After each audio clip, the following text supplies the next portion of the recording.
Hi friends, நம்ம இன்றைக்கி என்ன பார்க்க போகிறோம்? ஒரு கேரை மீன் குழம்பு தான் பார்க்க போகிறோம். ஃபஸ்ட்டு வந்து அதை அரைக்கிறதுக்கு தேவையான பொருள் என்னென்னா 3 சில்லு தேங்காய் எடுத்திருக்கேன், கொஞ்சம் சின்ன வெங்காயம் எடுத்திருக்கேன். நான் இன்றைக்கி அம்மியில் தான் அரைக்க போகிறேன். ஃபஸ்ட்டு வந்து தேங்காய் நான் நல்லா அரைச்சிக்கிறேன்.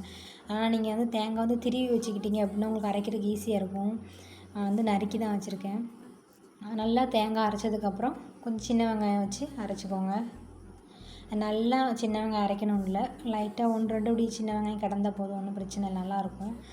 அப்புறம் அரைச்ச பேஸ்ட்டெல்லாம் எடுத்துகிட்டு மீன் குழம்பு வைக்கிற பாத்திரத்தில் போட்டுருங்க. போட்டுட்டு அதுக்கப்புறம் வந்து இது வந்து வத்தல் தூள் 2 ஸ்பூன் சேர்த்துருக்கேன். நீங்கள் காரத்தை அந்த மாதிரி நீங்கள் சேர்த்துக்கோங்க.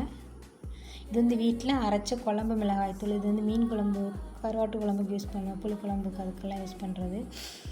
அந்த மிளகாத்தூள் போட்டிருக்கேன். இது வந்து தக்காளி 2, 3 மிளகாய், வெள்ளைப்பூடு உங்களுக்கு ஒரு 4-5 வெள்ளை போட்டுக்கோங்க நீங்கள்.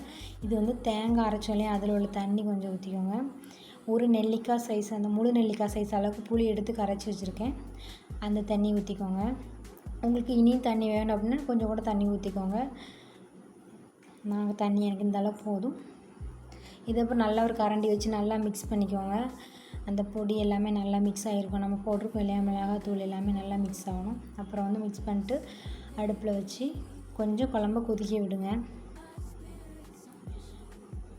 குழம்பு நல்லா கொதித்து வரட்டும்.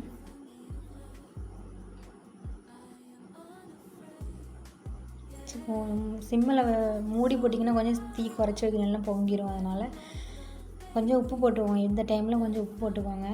அப்போ தான் வந்து மீன் போடும்போது அந்த மீனில் வந்து அந்த உப்பு வந்து பிடிக்கும், இல்லைன்னா மீனில் உப்பு இருக்காது. இந்த டைமில் ஸ்டார்டிங்கில் உப்பு போட்டிங்க அப்படின்னா தான் நல்லாயிருக்கும்.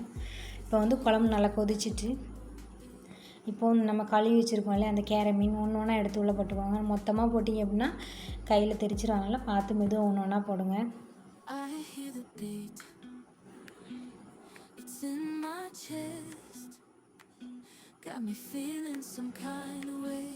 நல்லா கொதிக்குது குழம்பு. ஒன்றா சீக்கிரம் எடுத்து போட்டுட்டு அதில் கொஞ்சம் கருவேப்பிலை போடுங்க. மீன் வந்து இந்த மாதிரி போட்டதுக்கப்புறம் கொதித்து வரும்போது நம்ம அந்த கருவேப்பிலை கொஞ்சம் போட்டோம் அப்படின்னா நல்லாயிருக்கும், நல்லா வாசனையாக இருக்கும் குழம்பு. அதனால தான் கொஞ்சம் மூடி வச்சுக்கோங்க. இனி மூடி போட்டு வைக்கும்போது பொங்கி வரும். தீ கொஞ்சம் குறைச்சி வச்சுக்கோங்க, லோ ஃப்ளேமில் வச்சுக்கோங்க. அடுத்து ஒரு பாத்திரத்தை எடுத்துக்கோங்க. அதில் கொஞ்சம் எண்ணெய் ஊற்றிக்கோங்க, சமையல் எண்ணெய் ஊற்றிக்கோங்க. நான் வந்து கோல்டு வின்னர் தான் ஊற்றிருக்கேன்.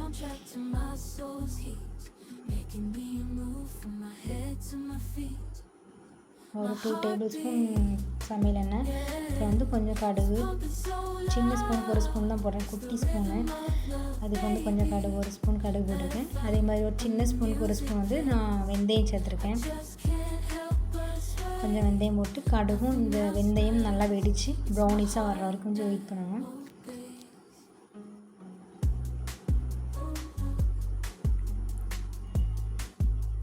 நல்லா வெடிக்கட்டும். அதில் வந்து நான் ஒரு சின்ன வெங்காயம் ஒரு 3 வெங்காயம் எடுத்து சின்னதாக வெட்டி வச்சுருக்கேன் தாளிக்கிறதுக்காக. அந்த வெங்காயம் போட்டுக்கோங்க. அது நல்லா கடுகும் வெந்தயமும் வெங்காயம் நல்லா வெடித்து ப்ரௌனிஷ் ஆகட்டும். அடைக்கட்டு லைட்டாக கிண்டி விடுங்க. இல்லை ஒரு சைடாக அப்படியே வெங்காயம் இருந்துச்சுன்னா அந்த வெங்காயம் வந்து அப்படியே கரிஞ்சிடும். அதனால தான் லைட்டாக அடைக்கடி கிண்டி விட்டுக்கோங்க.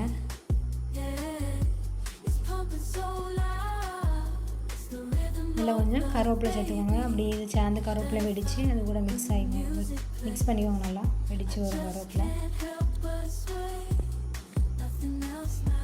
நல்லா கருவேப்பிலையும் வெங்காயமும் நல்லா எண்ணெயில் பொரிஞ்சு வருது. நல்லா ஓரளவு ப்ரௌன் ஆகிடுச்சு. கொஞ்சம் லைட்டாக கிண்டி விட்டுக்கோங்க. இனியும் அப்படியே விட்டிங்கன்னா அது அப்படியே அடி பிடிச்சிடும், வெங்காயம் எல்லாம் கரிஞ்சிடும்.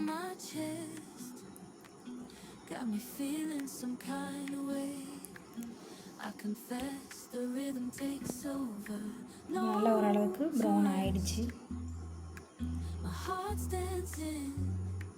அடுப்பு ஆஃப் பண்ணிடுங்க. அடுப்பு ஆஃப் பண்ணிவிட்டு இதை எடுத்து அப்படியே நீங்கள் குழம்புல ஊற்றிடுங்க. ஊற்றினதுக்கப்புறம் இது மாதிரி குழம்பு ரெடி ஆகிடுச்சு.